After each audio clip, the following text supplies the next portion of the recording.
Well, I think it was important to have a song like that on there because we're all so many things. And yeah, you know, we and I have a tendency to be more introspective and to be a little bit more like, why am I like this? What's going on? And like that normally turns into that mid-tempo magic kind of feel. Bringin It Backwards. Yeah, it sounds great, man. I appreciate you two taking time to do this today. Yeah, not a problem, man, at all. I've just been working on some bits and pieces at home, so it's perfect, really. Killer, man. Well, I'm Adam, and this is a podcast about you, your journey in music, and we'll talk about the new album coming out. Nice. Let's do that then. That sounds really fun. Thank you for having. Have we started? Yeah, we just roll right into it. Sweet, cool. Right on. Well, why don't you talk to me about where were you born and raised? So I was actually born in Milan, in Italy. Oh, interesting. Yeah. My folks were out there. I mean, I don't really remember it. My Italian is terrible, and I'm a British citizen. But I was born in Milan, so I have a real affinity to Italy. But yeah, I wouldn't say it's a humongous part of my story because I came back to live in northwest London by the time I was maybe a year and a half. And you were there very long at all? No, not at all. But it's one of those little nuggets, that little bit of if it ever comes up in a pub quiz. That's cool. That is cool. How about you? Where are you? I'm in Nashville, Tennessee, but I'm originally from Southern California. Nice, both beautiful spots. Yeah, I love it. We love it here. I mean, my family and I moved to Nashville about a year, almost 2 years ago now, I guess. Awesome. Yeah, it's incredible here. It's a lot colder than San Diego, but so for you, who would win in that fist fight between South California and Nashville? You're gonna lose some followers, whatever you say. I know, it's hard to say, to be honest. Come on, the politician's answer. Give it real. I would honestly, to be honest, 100% out here, Nashville. Yeah. I mean, I loved San Diego, but I wasn't really I love skateboarding and stuff like that, but I wasn't really into like surfing culture, and I didn't love going to the beach. So like missing that wouldn't really affect me much. But like the skateboarding culture in Southern California, that's kind of where it bred out of. So yeah. I'd be upset to not have that growing up. Yeah. But as far as like seasons. Yeah, exactly. Seasons and just like, the amount of space you have out here and everything else. I love it. And it just like when I heard Music City for Nashville, and I've just always had this, association with just country music, and I wasn't huge on country music growing up. Yeah. So I'm like, oh yeah, it's just like a country town, but you come here and it's not. I mean, it's most incredible songwriters in the world are living out here. Yeah, I've heard something like, we do quite a bit of touring in the States, and I hear that it's like the fastest growing city for musicians as well. Everyone's uprooting and coming out and hanging out in Nashville. Yeah, it's blown up. I mean, we got here like right at the perfect time, because when we got in, it wasn't exploding. I mean, it was just on the brink, and then it like exploded right when we got here. So, but we absolutely love it. I would say, what I was going to say now, about, I don't know. Oh, people are moving here because, I mean, LA or New York is just so expensive. I mean, the cost of living in Nashville is just tremendously cheaper. Fun. Yeah. I mean, I remember we played a show in Austin. I'm pretty sure it was Austin. Anyway, and it was on like Halloween weekend. And I remember we played the show, and it was like a sellout, and it was all great, and it was all fun.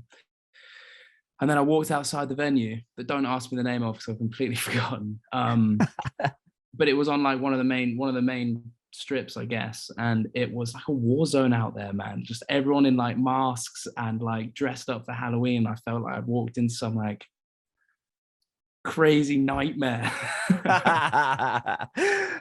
Yeah, I mean, Texas, we don't do Halloween in the same way over here. I was going to ask about that. I was not ready for it, man. I was not ready. Do people? Somebody told me, I thought like dressing up really isn't a big deal, right? Like, do you trick or treat and all that, or not as much? The kids trick or treat, but I'd say you'd stop around. If you saw someone above 12 trick or treat, and you'd be a bit like, right, okay, what's your story? Okay, but like it doesn't continue. I mean, I guess here it continues on until you're in your 20s, and people are even, I guess, then further once you have kids, but like people get absolutely dressed up and get nuts. I've just had a little girl, and I'm looking forward to all that stuff. It'll be good fun. It's just good fun to do any of that. Oh, awesome! Congratulations. Thank you. Yeah, really cool. That's amazing. I have a 6-year-old son, so we're like knee deep in the Halloween and all that stuff. Fun. So. Oh yeah.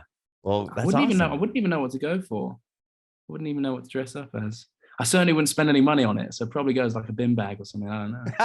Right.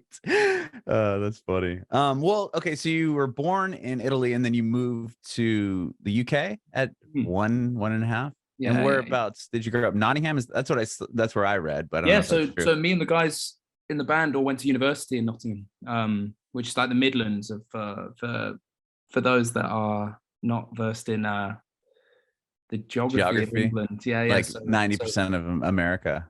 Yeah, that's fine. You know, good other things. London's kind of like south, and then you move up to the Midlands, which is like the middle of the country, Nottingham, and I live in Manchester now, which is a little bit further north than that as well. So I'm in Manchester now, but we started the band in Nottingham. We were at university there, and then kind of gravitated back to London because that's like where a lot of the hotspot stuff was. And you just, appearances for stuff, all the studios were there, all the players were there. So we ended up there, but we were on the road so much. I didn't feel like I lived anywhere once the band started. And then when it all kind of calmed down a little bit, we moved to Brighton for a bit, which is right on the south coast, and that's beautiful. But now with the little one being here, my partner's from Manchester, and I wanted a new adventure as well. I get a bit I can't think of the word. Itchy feet. Like to discover new places, and I think the best way to do that is live somewhere. And we were really close to moving to Amsterdam, but Brexit and all that. So you said you moved back to Manchester. Your parents are there, so grandma and granddad are there, or no? Daisies are. Yeah, no, my parents are up in Edinburgh in Scotland now. They moved just before the pandemic and all of that. So. Yeah. Well, did I see you? So you didn't grow up actually in Nottingham because you said you went to university there. No, but did you know the guys prior to moving to university? I went to school with 2 of the founding members, and we met another founding member. Well, I guess we're all founding members. There's no other. Anyway, met another one first day of uni, and we grew up.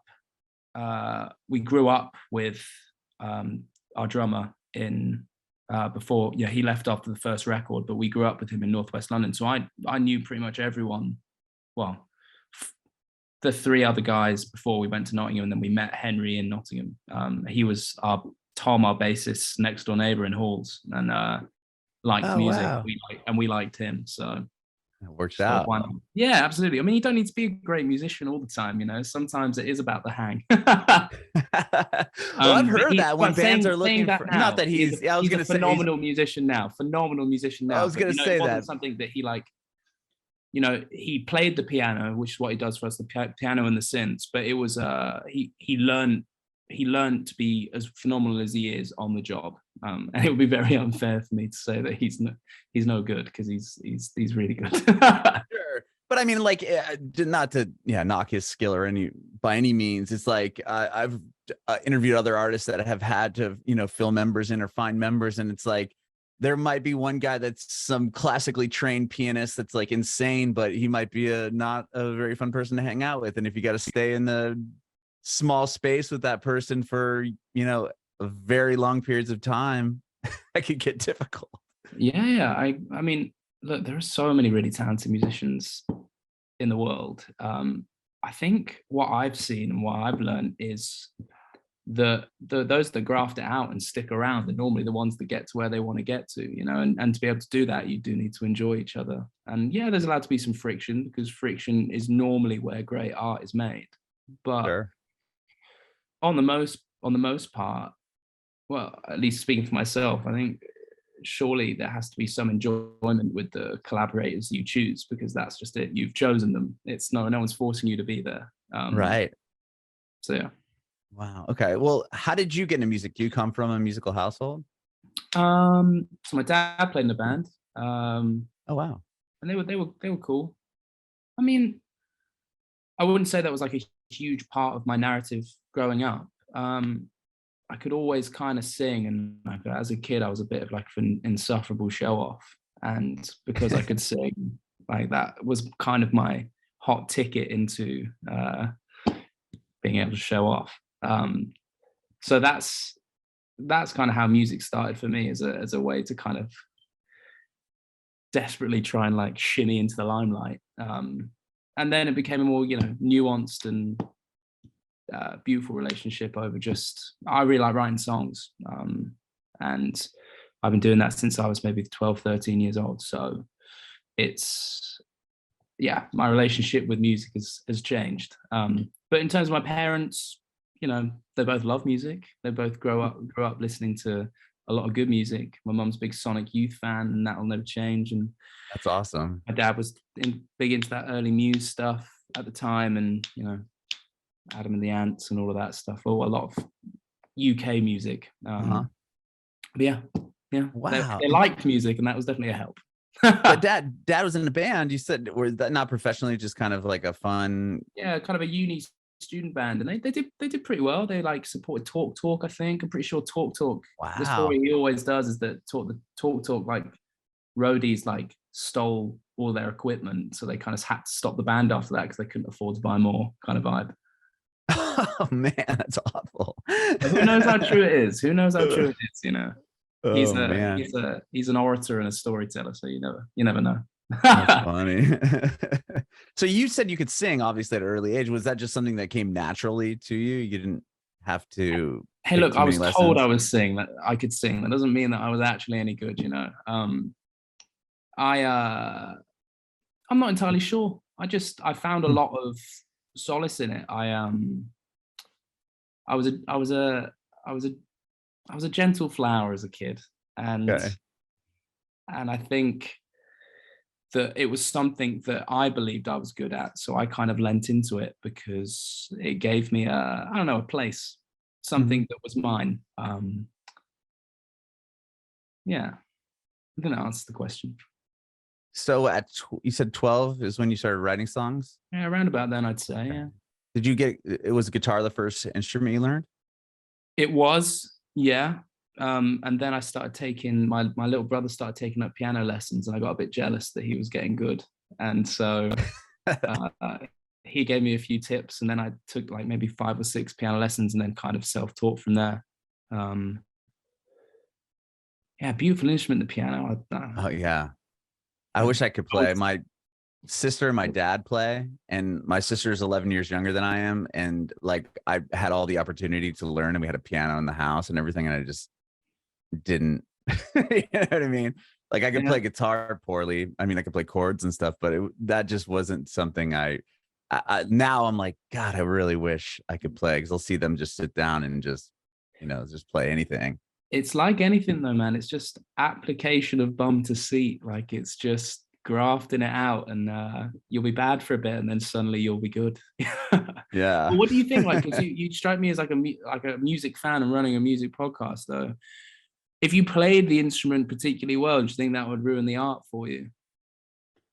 Like if you could play it, if you were listening to the music then and you were critiquing, because I fall into this habit quite a lot, of like listening to like little nuanced individual parts rather than the ensemble as a whole. I have to like really, really actively sit back and go, no, like just enjoy it for what it is. This like one piece of music rather than the sum of its parts.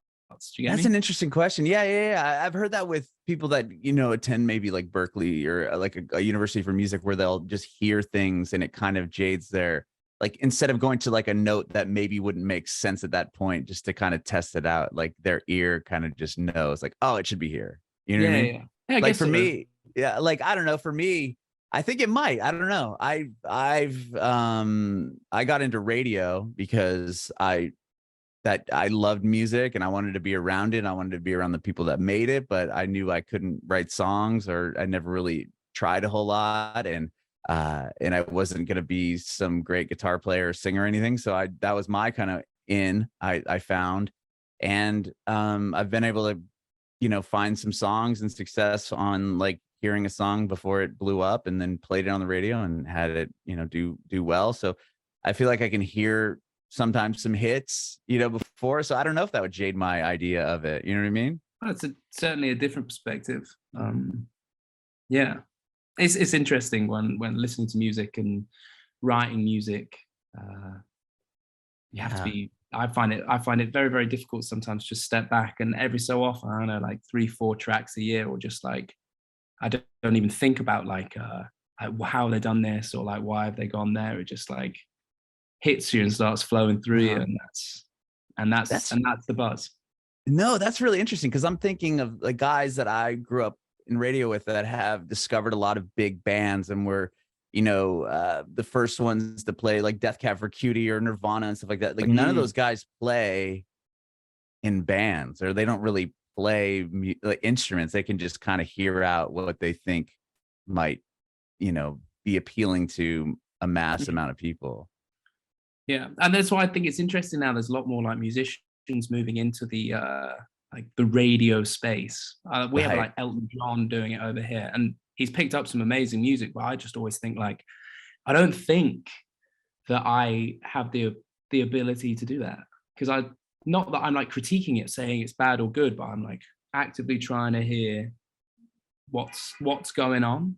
Right. No, that's such an interesting concept. About the overall every so often, anyway. No, that's fascinating. I never really even thought about that, and just especially in that sense where you're picking out what's happening in the song, as where somebody like me is just listening for like the hook or whatever. And both ways are beautiful and awesome, and great ways to listen to music. But it's just different people going about it in different ways, and that's why I just always think it's really interesting when particular songs go really, really well, or whatever, because it would have got through and been heard by hundreds of people like me, hundreds of people like you, and it's still just kind of like bloomed into something and touched the social consciousness in some way. I just think it's interesting, so I thought I'd ask. No, that's really fascinating. Well, so at 12, you started writing songs. Were you in a band? Did I see that you played in a band with some of the guys that are currently in Amber Run, or before that you? Okay, so what was it?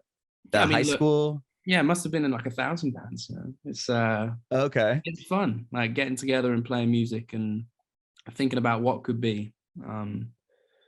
Yeah, we were in a pretty, because I grew up and I really loved tons of those bands that you were just talking about. Like I loved that kind of American kind of emo pop kind of scene growing up. So like Death Cab for Cutie was pretty much all I listened to, and like I remember like in that pop punk scene I loved like We the Kings and folk like that, and it was sure, like All Time Low and so that I kind of grew up on that kind of music with our bassist Tom. So we were in bands that sounded a lot like that when we were in secondary school. But it's interesting as well. Like obviously they never did that well, because we were just a pastiche of like people that lived like thousands of miles away, rather than trying to, Was that scene like massive, like it was here in the States? I mean, because growing up, people loved that. It. That was like, I mean, those, when I was in high school and growing up, it was like when Taking Back Sunday started doing well, or not even yet. They were like just kind of breaking, and like Louder Now, man. What a record. Oh yeah. So like all those bands is kind of who I grew up listening to, but I didn't know if it spread as far like out, like where you were growing up. Was that a big thing? Like, were they big bands? Yeah, for sure. I mean, they were big in my peripheries, like they were the people that we were aiming to, we were aspiring to be like in Paramore and that kind of stuff. I know like Blink was a big one. Say again? Blink-182 had to be a big one out there. Blink-182 were my first ever concert. Same here. At Wembley Arena. Oh, wow. You saw them. Yeah. So they were pretty big by the time, even by then. Okay. I grew up in the same town that those guys came from. Oh, really? Yeah. So I had a chance to see them with their first drummer, and they weren't even 182 yet. They were just Blink in lowercase letters. Yeah. That sounds pretty sick though. Well, yeah, they hadn't released Dude Ranch yet. It was like right before they put out like Damn It and stuff. It was pretty wild. But I mean, to see him at Wembley, that'd be so awesome. Now they're selling the tickets for like $900 here on this new tour. I maintain and look, maybe times will change, but we've been saying this in our band for ages. Like, just don't sell a ticket that's over like 30-40 bucks, like pounds. Like, obviously we all need to make our money, and there's a way to, you need to feed the beast. But sure, like, I grew up going to like 3, 4, 5 shows a week, and I would not be able to afford to go see these guys. And like, I don't know what it's like over there, but like the cost of being alive over here at the moment is crazy. And what we do as musicians, as artists, is we are literally just pushing air. And so what we do is unbelievably important, but also really, really not important. So how you can expect people to pay $900 for I think it's a real shame. And I think people have lost sight of what the point is. In my opinion, people can... that makes, it's just hard. I mean, what do you... well, Taylor Swift just sold here, and the tickets were like, she literally just broke the internet yesterday and the day before. And I don't know if you saw all that. Like, Ticketmaster went down, and like, it was crazy. And Taylor Swift's incredible. And I'm this is, for this kind of stuff, I'm not pointing fingers at the choices that people make. Or maybe it sounded like I was. No, but I don't understand what you're saying. Our band would. I think, because you got to remember where the enjoyment came from. I just went to a ton of shows, and that was really, really fun. And loads of these bands aren't bands anymore, and loads of them didn't do very well, but they're still a huge, huge part of my childhood and the reason that I got into making music. And I think more and more people should be making music, so we have a more kind of like a beautiful and powerful music collective and songwriting collective around the world. And how are people supposed to be inspired if they can only go to one show a year? Right, yeah. They're saving up for that one show all year, right? Yeah, true though, man. Maybe that's why festivals are so popular, because you can at least get like 20 bands maybe you could see in one day or whatever. Absolutely. Well, okay, so it wasn't until obviously Amber Run that it really did something, right? As far as music, where you could just do this full time. Yeah, that's exactly right. I mean, we started it in first year of uni, and then by just like writing and hanging out, and then like not playing any shows or anything like that. We were just working in the like music bars and like going to uni. And then I think we put a song out maybe, I can't remember, maybe just before Christmas of our second year. And then by summer, we had been signed to Sony. Wow. And we kind of threw ourselves like headfirst into it. It was a disgustingly large deal. And, looking back now, I do and I don't wish that we'd done it, but it was the wave that we were on. I know you hate surfing, but that's an analogy I'm going to use. I don't hate surfing. I wasn't a fan of the cold water. Pacific Ocean's freezing. Yeah, it's cold. Well, I'm from England, man, so everything's cold. Oh, you know cold water? Yeah. I enjoyed watching other people surfing, and I would just sit in the sand. But so was it okay? So you put out the first song you guys put out? It just took off, or tell me kind of like how that all came together. Yeah, we have the BBC here, and they have a way for new artists to introduce themselves to the BBC on a platform called BBC Introducing, and we put a track called Noah up, and our local like BBC person called Dean Jackson, who's a bit of a legend, played it and kind of kept on playing it, and then they played it on like the centralized thing, Radio 1, and then we put a show on sale in Nottingham. We just like didn't have the money to be able to go and play down in London, so we just put it on in the place that we lived, and I think we had like, I don't know, it's like 250 people could come, and I think like 180 of them were like people that paid to come see us, and the rest were all just like labels and wow, like industry folks. It was crazy. And it was super fun at the time.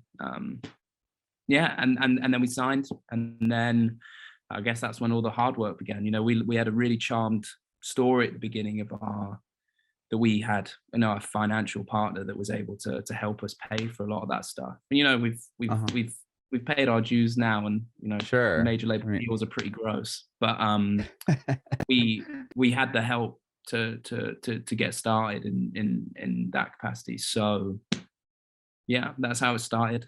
Was that kind of I mean, what were you going to school for, if you don't mind me asking? I was doing history, American history primarily. And then Tom was doing law, Henry was doing ancient history, and Will was doing English lit, I think. Okay. And was sorry, like, were you guys? No, I was just gonna say, like, did you have like a thought of what you wanted to do, and then this kind of just obviously took over? Like, what was there like something that you were like, okay, that would be cool to be a blah blah blah, so that's why I'm going to school? Yeah, I mean, I can't speak for the others, but I went to Nottingham because that's where Tom, our bassist, was going, and Will, our guitarist, and I went there because I wanted to be in a band with those guys, but nothing was happening at the time, so might as well, if I had the ability to get a degree whilst that's happening, I'll give it a go. And then it just so music was still the main focus was, okay, I'll go there so we can jam, and then if it doesn't work out, whatever. Yeah, I'll have a degree or something. Yeah, who cares? No. Degrees are important and they're cool, but it just wasn't how it worked out for us. Yeah, I mean, that's how it was for me. And I think for the other guys as well, it ended up being the right thing at the right time. Well, was it a difficult choice to say, let's sign this deal? And I mean, that must have been obviously super exciting, but to be like, oh, like, or are we like, oh, we could always just go back? Yeah, I think we just thought, well, if it doesn't work, we can just go back. But also, yeah, it was exciting. We'd been speaking about it, like we'd be in class just kind of talking about, what if we get to tour America? What if we get to go tour this country? Or what if we get to go, what if we get to go record an album? Like, how amazing would that be?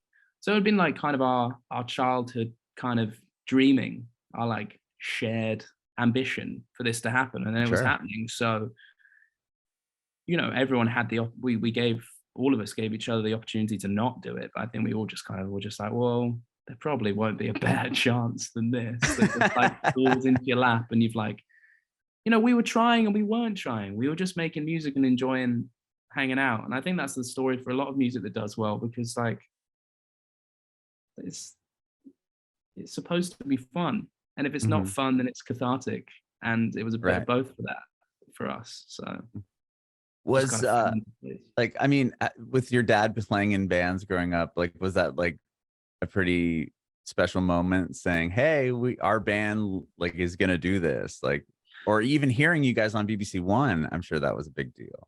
Yeah, I mean, yeah, it was lovely. They've always been really supportive of making music and the decisions I made, and they instilled in me a dedication to the things that I choose to do, and I'll forever be grateful to them for that. Sorry, we're going through some pretty hectic family drama at the moment. So my answers are, it's all right, you didn't know. My answers are all like tinged in subplots. Okay. But yeah, I'm really, really proud, and I'm really grateful to them for the childhood they gave me, and the ability to go for something that I was really passionate about. And I think they were really, really proud. I can't put the words in their mouth, but I'm pretty certain. That's really cool. So you signed this record deal, and it's what, go time from there? Is it you go to the studio and record an EP, or like how did they, like, what's kind of the next steps once you sign the deal, and now you're signed to a record label? And we wrote a ton of music and then start putting it out as you would. I think there was maybe one EP or two EPs, and then a record came. And then, our label they were really, really good for a while, and it was all very fun. And then they kind of checked out, just before the record was supposed to come out. I think they'd spent quite a bit of money, and, we weren't getting played on radio anymore. That age-old story of, and so we were I think they would never sell us this, but I think that we were kind of quite firmly labeled for the shelf. Oh, sure. Oh, and I just remember this one story. Like we went in like maybe like a couple of days before the record was supposed to come out, and we went up to our A&R's desk, and he wasn't there, but he had like the CD of our record. It said like 5 a.m. Masters, our first record called 5 a.m. And like one of us, I can't remember who it was, maybe it was Henry, lifted it up, and then written on the other side was just, "This album sucks." And like that's my understanding of what major labels can do to people, because then we kind of spiraled a little bit, and then the record came out. You know, we were told that I Found was gonna, like, because I Found's a big song of ours. I Found was gonna, like, maybe do something, and like maybe it's a B-side, and we were like, no, it's amazing, it's amazing, amazing, it's amazing. And then that song's obviously now like, I don't know, 350 million plays on Spotify. I was gonna say they're pretty wrong about that one, huh? Yeah, but by the time, you know, when they dropped us, it was maybe like, I don't know, 10 million plays, which is obviously quite a lot, and that's awesome. But it's just proof to me that those kind of narratives that like no one really knows. There are some really smart people in the music industry. There are some really smart, conscientious, hardworking, and talented folk. But ultimately, you know, no one knows what's going to happen except, you know, hopefully the dreams that you have in your head. And so we kind of forged on with our management and some independent labels after that, and now and I've just enjoyed it 1,000 million times more. So that's the label narrative of how we've got to where we've got. Did I Found take off later? I mean, like, or has it just been like kind of a build throughout the years? Or was there like a spike moment that after you guys had left the label or something? It's a crazy behemoth song, that, man. It's mental. No, there's been no singular moment, not one. It is slowly just, you know, it started at a creep, and then now it just sprints full force forward. And nothing can stop it. It's crazy. So proud of the song, so proud of like the places it must have gone. We thought we really liked it when it came out, and now, you know, like so does 350 million other people. It was helped us see the world like 4 or 5 times over, you know. Like, how can you not be grateful for something like that? I think that answered your question. Sorry. No, totally. No, it did. It's like, once you, I mean, to go up and see that, that basically they write that about your record. Were you touring it at all yet, or was it you had just signed and then went to the studio, and then that's what you produced, and they said, "We don't care"? Well, it's interesting because they put us in with like an unbelievable producer called Mike Crossy as well, who'd done like the 1975, and he'd done Arctic Monkeys. And I mean, if you go look at his stuff now, like, you know, I think it's probably at this point unfair to say that they didn't believe in it, because they spent a ton of cash. But then obviously that happened, and that kind of ruined our relationship with them. Which is, I mean, it would obviously. Nothing really ever happened with it, you know. It's crazy. But they put in time and money, and they put in their, you know, their expertise, as meaningful as it was. You know, it's just people that make up these huge corporations and people that invest in their money. And I think it's so exciting for new artists when they get the opportunity to work with, you know, the labels of their heroes. You just have to be careful, you know, be really careful to choose. And I will never ever be that guy that says, you know, no, it's not a good idea. It's just, be careful and know your own worth, and know that the music that you're making has value, even if others don't see it. Because now I look back and I just think, you know, if I Found and 5 a.m. and some of the other tracks on that record hadn't done as well as they ended up doing, like, I think my relationship with music would be very, very different. But what that whole situation has taught me and us is that you just got to firmly believe in what you're doing, and, you know, you have every opportunity, you have every right as much as any other musician that it could do well. And really, it doing well is not supposed to be the end goal. It's the enjoyment of the process, or the healing of the process of making music. Obviously, I can say that now that I've had a song that's done well, and I can live off it. But you know what I mean? Yeah. No, I understand what you're saying. Well, after that all kind of went down, was there, like, what would you say, like, another milestone from that? Maybe not the first album, but maybe when the second album came out, what was the next kind of big, like, step up moment for you guys? We're a band that loves playing live, and it's some of the shows that we did at the end of that first record cycle and into that second record and even into the third have just been incredible. And you just keep playing to more and more people, and you keep hearing more and more people sing it back, and you start seeing some of the same people just showing up and having queued for like 4 hours.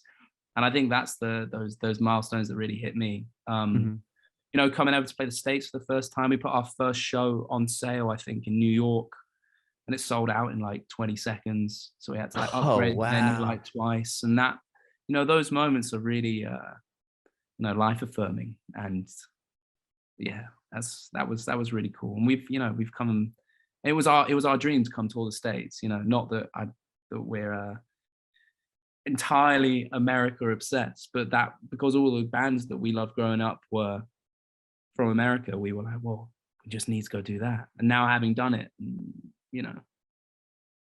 playing out in LA and playing all the places in between. I loved playing in Minneapolis, where we played the Ave, and it was just, Prince's venue. I don't know, there's been so many moments. Sure. Yeah. With I want to talk to you about the new album, and you guys put out with 3, like a trilogy of EPs also leading up to the album that you have coming out. Well, I'm just curious real quick on where was the band when COVID happened? Like, were you on tour, or had you just put a record out, or were you gearing up for a record, and did that like screw up any of your plans as it possibly did with a lot of people? Yeah. I mean, again, I feel like we've just lived on like a Lady Luck's been on our side since day one. We'd literally just finished touring. We've been on the road for like 3 months, and then we'd been home for maybe a month. Wow. And then I was out in LA doing some writing for some folk for like the January and a bit of the February. And then I flew home, and then maybe like there were like rumblings of like, oh, there's this like thing happening somewhere else. Right. It's always, especially here in America, it's like, well, that'll never happen here. Yeah. Like that's just like an over there thing. Yeah. I was in America, so I felt the same. Yeah, I was gonna say, not just like, American, it's just people in America. Okay. And then I got home, and then the world kind of stopped. But we'd been on the road. We just finished our cycle, so like I was gonna spend a lot of time at home anyway. So okay. It was obviously not a good thing this happened, because it was terrible. But in terms of the pace of what we were going to be doing with our band, it changed very little. Okay. But I think the things that have changed for this record is we did put out a kind of trilogy of EPs with it, because we've made a few records now. And I think one of the things that we love about making music, and I think a lot of people like about making music, is going into the studio and like the creation process. And I get particularly sad sometimes when like I wrote something maybe like a year and a half before, and you have to wait a year and a half to make it and then release it. And there's all this like, you need to just get the machine working around it. And what we really wanted to do with this release was just have a body of work that was conceived, recorded, and released within the moment that it was, thought about and made. So that was something that we thought was important for this release, just to do something different for us, to keep it fresh and exciting. Because if we're not excited about how we're going about making and releasing music, then how can we expect the people that listen to be anywhere near as excited as we need them to be? Sure. I think I have the album. I mean, I have a link to the songs, which I think is the full album. Again, you would be able to know, but there's a little bit of overlap between some of the songs from the trilogy and this record. Am I looking at the correct stuff or no? Yeah, for sure. I mean, we wanted to release it as a kind of story arc narrative. So Okay. First three kind of chapters, are definitely play a role in how the record is made. I mean, do you know a band called Thrice? The Alchemy? Oh yeah, I love that band. Stuff? Yeah, me too, man. And I love that record for so long. I just love the different moods that they were able to create with that kind of feeling. And that was definitely an inspiration for how about we wanted to go about making this record. We wanted to create basically like a full body of work made up of like 4 different moments, and they didn't need to sound, they didn't need to be like, this is the embodiment of air, this is the embodiment of earth. We just wanted very chronological moments in time of how we were then, how we were then, how we were then, and how this body of time sounds all together.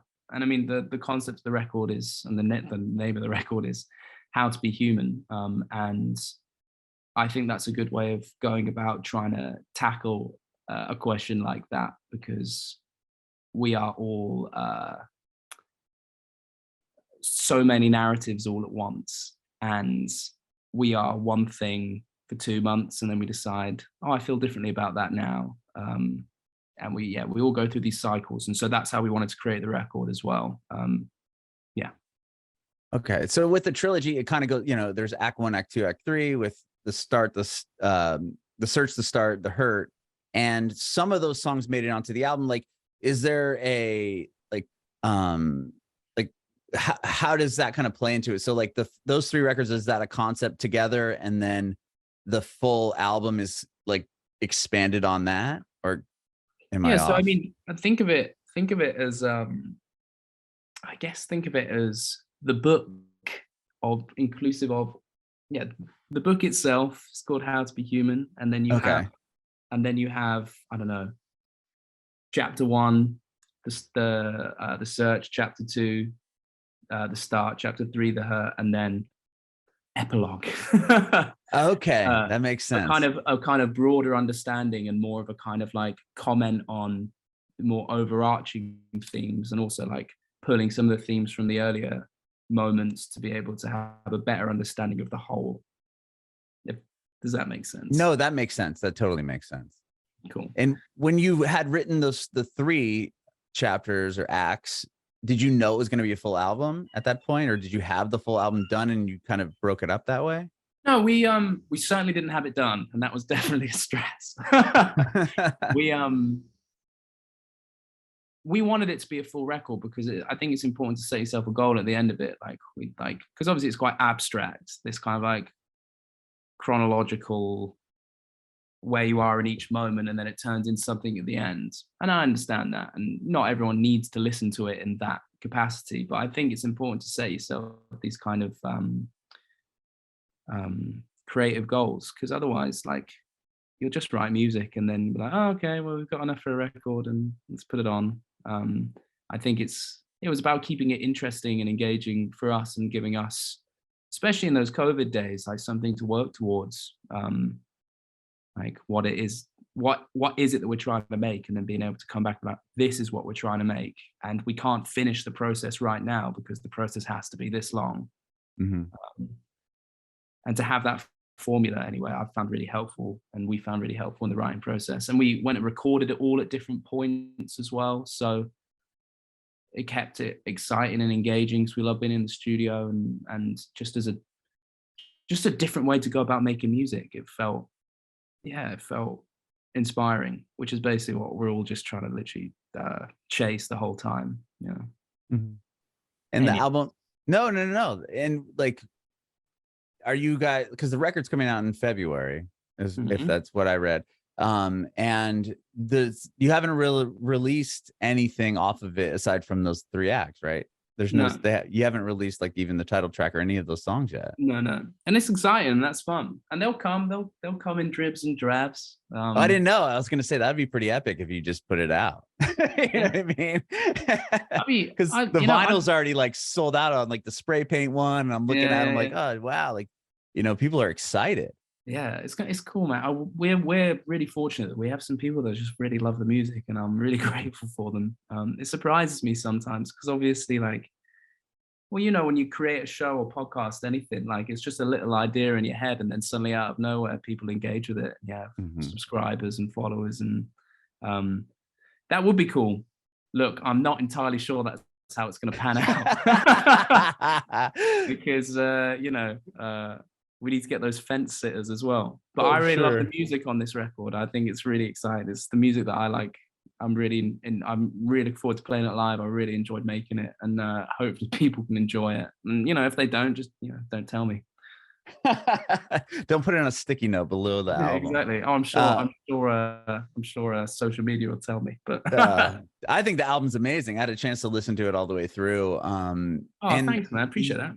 Yeah, there's a song on there, one of the newer ones, "The Beautiful Victorious," which is like such a different vibe from, I feel like, from the rest of the record. It's just like it's a lot more like upbeat. Like it's a song that I would, yeah. Was that kind of something different for you all? Because I feel like there's not a whole lot of songs like that. No, we're pretty morose most of the time. No, it's I really appreciate that, because I really like that one.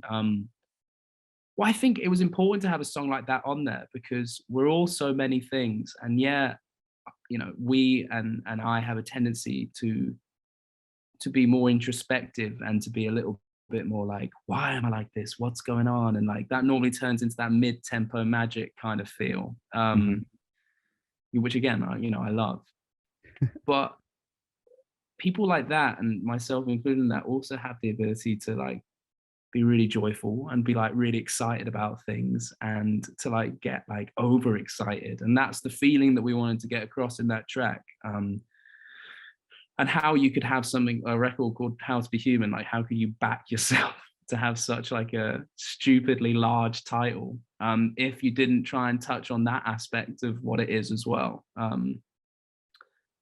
That's why that's like that. No, it's a great song. Thank you, man. I'm looking forward to playing that one live. Never done gang vocals before, ever. So is that right? Okay. Yeah. Very cool. Normally it's like, it needs to be really nuanced, and like, where's the like harmonic structure? Nah, just shout it. Right. Well, I was saying, like, you go through the record, and not that it's just all like somber, but that one really sticks out as like, like you guys, like you just said, it's more definitely energetic behind it. As I said, we're all many, many things, and like the amount of songs I've written like that, and I just haven't like pushed their way through because they didn't like fit the rest of the record, as you said. Oh man, give a fuck at this point. Like we're all so many things, and if we can't do it in this project and show that that's a part of who we are as well, then like there'll never be an opportunity. As I said, because we grew up listening to like All Time Low and Paramore and stuff, and like some really like fast-paced stuff, and I love live music, and a live show needs something like that. And our live show does have stuff like that. But people know us for the more kind of the more somber stuff, which is cool as well, because I really like that as well. Are you I would imagine you're going to tour the album? Oh yeah, baby. Are you coming to the States again? Our visa has run out during COVID, but I've no doubt that we'll be able to get a new one. Well, hopefully. I say no doubt. If you're listening out there, give me I say no doubt. Yeah, we really enjoyed coming out to the States. It'll be really, really fun. I can't see any reason why we won't. Just haven't booked it yet. Sure. Have you played Nashville in the past? I'm pretty certain, yeah, that Halloween story. I thought you said that was in Austin. Austin. No, that's Texas, isn't it? Yeah. Sorry. I've been to Nashville personally. I've seen Nashville. Okay. I have never performed here. Performed there. No, I don't think so. Well, we need to get you on that coming here. That'd be well fun. I mean, I've had so many friends go out to play what is it, South by Southwest? Yeah, it's also in Austin though. Is that in Austin? Yeah. Austin's got a lot going on, I'm telling you. Yeah. What is going on with me? Austin City Limits. They have a lot. It's not just some American folk that are bad at geography. Apparently it's me as well. It's all good, man. Well, yeah, hopefully we'll see you here in Nashville. That'd be amazing. Yeah, that'd be really fun, man. Yeah, that'd be really, really cool. You got any shows this week, month? Anything cool going on? I'm trying to think. Silver Sun Pickups are playing on tomorrow. I might go check that out. I haven't seen them for a while. Has your little one gone with you to any shows yet? Yeah, he has. Not a whole lot, but he's gone to some. Has he got his little headphones? Yeah, like those I think they're called bands or something like that. Yeah, like they cover your ears. Yeah, few of those. I mean, we especially like, pre-COVID when he was really young, we could take him around quite a bit, but like even now, like I feel like we haven't gone and seen a whole lot of shows since the world kind of opened up. And since we moved to Nashville, and it was just like, still kind of getting our footing here. But well, that's interesting and crazy, because as a music fan, you see it on the other side.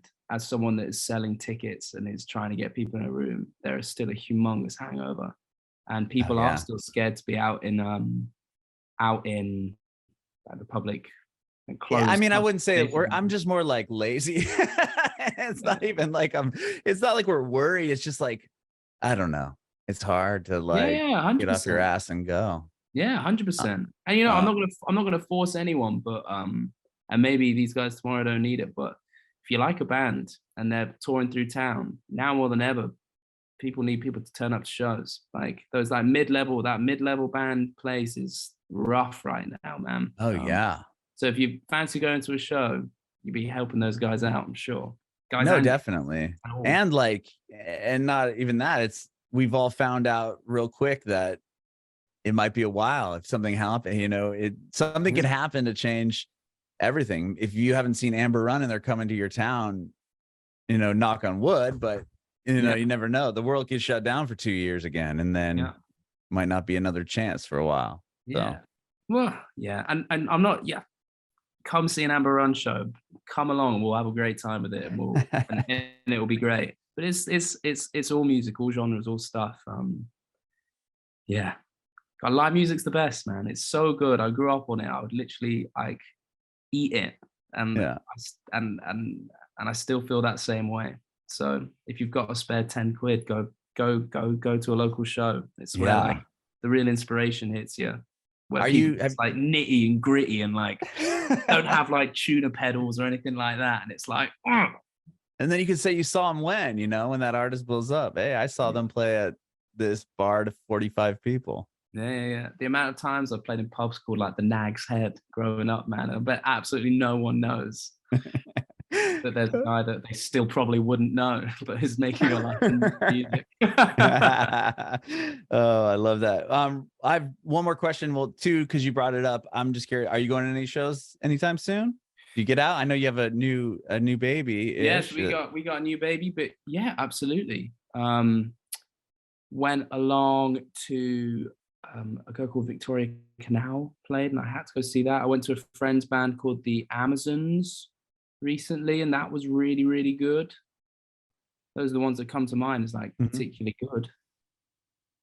There was a guy called Nick Wilson as well. That was really fun. Yeah, those are the ones that come to mind. You get out quite a bit. I mean, that's cool that you still actively go as a music fan, not only a musician, to go out and see people. I like that. I think just to buy the ticket and to turn up, you're supporting music that you like. And look, you go and you get inspired by it as well. There are people that do like incredible stuff that I would just never think of to do. And then you're like, oh, I could maybe like try that hat on. And then like, you're nowhere near as good at them at doing it, but you find your own way around it, So I love it. Yeah, I didn't get my Taylor Swift tickets, so I won't be able to see that show. I did. It took me 2 days and about 14 hours of time on the Ticketmaster. But hey, I bet that'll be a sick show, that man. That'll be so good. I've seen her. My wife and I have seen her twice before, and then she was supposed to do this festival on the East and West Coast, and we had tickets, and then that's what got canceled because of COVID. Yeah. And then she put out she's put out at least 4 records since she's even been able to tour. So it's like, I guess this one she's supposed to go through all of her catalog. We'll see. I spent way too much money, but I got good floor seats. So whatever. Absolutely. Oh, nice. Enjoy it. Thank you. I appreciate it. Yeah, it should be good. But I have one more quick question. I want to know, and you've kind of answered this 3 or 4 times throughout it, but I'm going to ask it anyway. I have a tendency to repeat myself. Yeah. Well, no, not just in different ways. I want to know if you have any advice for aspiring artists. Ooh. Not that you haven't already given some incredible, but like I said, 3, 4, 5, 6, 7, or 8 nuggets in here. I'm like, damn, okay. Well, some advice from my perspective, give or take all of that stuff, because it's your story and your narrative. So you write it however the heck you want. Like, what do I know? But what do you mean, like, kind of on like the musical side, the emotional side, the kind of like literal side? However you want to approach it. It's all about whatever you think. Right. I was speaking to someone recently. This is just because it's recent, it's come to mind. And they're like an incredible musician. And they have maybe like 70 unreleased songs that they just have in their hard drive, and they've never released a song. And I wish I'd thought of this to say to them at the time. But I was like, wow, that's a lot of music. Like, this is all so good. Like, people can't like, and they can't learn to love something that they haven't heard yet. Like, we can all like really respect the promise that something good might happen for you, but people can't love something that they haven't heard. So do your best to actually release music. Like, don't release like absolute dribble that is like you're not sure of. But if you think something's great, if you have like an inkling that something's really cool, just put it out. Like, put it out in the world. Because people, you can talk about, like, I've got this great song. I'm really excited about it, but people can't like it or love it or get excited with you until it's out there. Music it's about community. It's about lots of people getting excited about a single thing, and no one can get excited about a thing they've never heard before. Bringin It Backwards.